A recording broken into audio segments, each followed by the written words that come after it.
अस्सलाम वालेकुम जी, मुझे कहते हैं डॉक्टर सनिया। आज का टॉपिक जो मैं आप लोगों के लिए लाई हूँ वो है सीलिएक डिजीज़, गंदम से एलर्जी, या बच्चों का बार बार पेट का ख़राब होना, बच्चों का कद का ना बढ़ना, या बच्चों को कब्ज़ का रहना, या बच्चों के अंदर खून की कमी का हो जाना। इन सारी अलामात के जवाबात आज आपको मिलेंगे।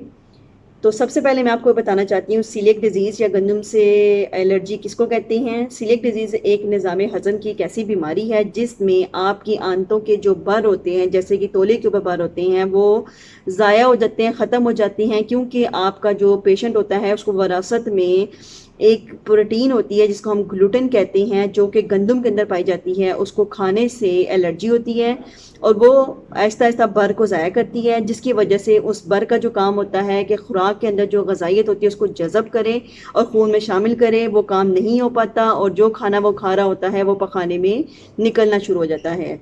ऐसे बच्चे बार बार पखाने के साथ आते हैं कि इनको पखाने लग रहे हैं।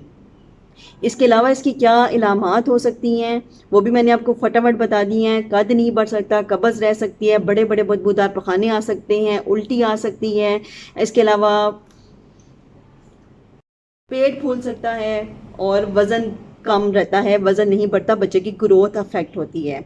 इसको डायग्नोस कैसे करते हैं? इसको डायग्नोस करने के लिए एक टेस्ट होता है जो कि खून में कराया जाता है, जिसे एंटी टिश्यू ट्रांसग्लूटामिनेज कहते हैं। 90% ये इन बच्चों में पॉजिटिव आता है। इसका जो हतमी टेस्ट है वो आंत की बायोप्सी है। छोटी आंत का टुकड़ा लेके उसका माइक्रोस्कोप से मुआयना करने के बाद इसको हतमी बीमारी लेबल कर दिया जाता है। इसका इलाज सिर्फ और सिर्फ खुराक ठीक करने से किया जा सकता है।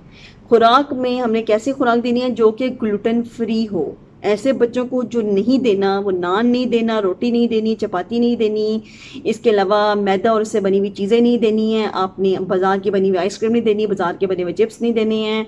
इसके अलावा जो है ना, जवार नहीं देना। ये बच्चे खाएंगे क्या फिर? ये बच्चे सब कुछ खाएंगे। ये गंदम के अंदर जो ग्लूटेन होता है उससे निकलने के बाद ग्लूटेन फ्री आटा मार्केट में आता है, ये वो इस्तेमाल कर सकते हैं। चावल खा सकते हैं, मकई खा सकते हैं, बेसन खा सकते हैं, चने खा सकते हैं, गोश्त खा सकते हैं, सब्जियां खा सकते हैं, अंडे खा सकते हैं, दूध पी सकते हैं, दही खा सकते हैं। मिठाइयाँ ये बच्चे नहीं खाएंगे।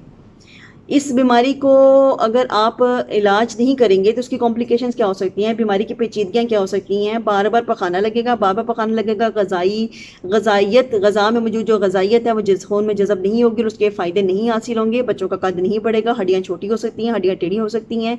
बच्चों का पेट जो है ना वो फूलना शुरू हो सकता है, आंतों का कैंसर हो सकता है। इसके अलावा ऐसे बच्चों को जो है ना वो खून की कमी हो सकती है और भी बहुत सारी बीमारियां जो है वो बच्चों को इसके साथ मिर्गी तक इवन हो सकती है, बड़े होकर शुगर भी हो सकती है। तो सिर्फ एक खुराक को ठीक करने से आप इसका बच्चा मुकम्मल तौर पर ठीक हो सकता है। ज़रूरी चीज़ जो आपने याद रखनी है वो ये रखनी है कि इसी परहेज़ आर्जी नहीं है, ये परहेज़ सारी ज़िंदगी के लिए करना है। प्लस क्या करना है आपने सारी ज़िंदगी के लिए परहेज़, और जो आप बच्चे का बेसन या मकई आटा इस्तेमाल कर रहे हैं उसको घर में ही चक्की में पीसना है। बाज़ार में आपने बाज़ार वाली चक्की में नहीं पिसवाना, क्योंकि उसमें भी आटा दूसरा पीस रहा होता है तो ग्लूटेन ऐड हो सकती है। ये था सीलिएक डिजीज़ के बारे में, बार बार पखाना लगने के बारे में और गंदम से एलर्जी के बारे में मुख्तसर सी वीडियो।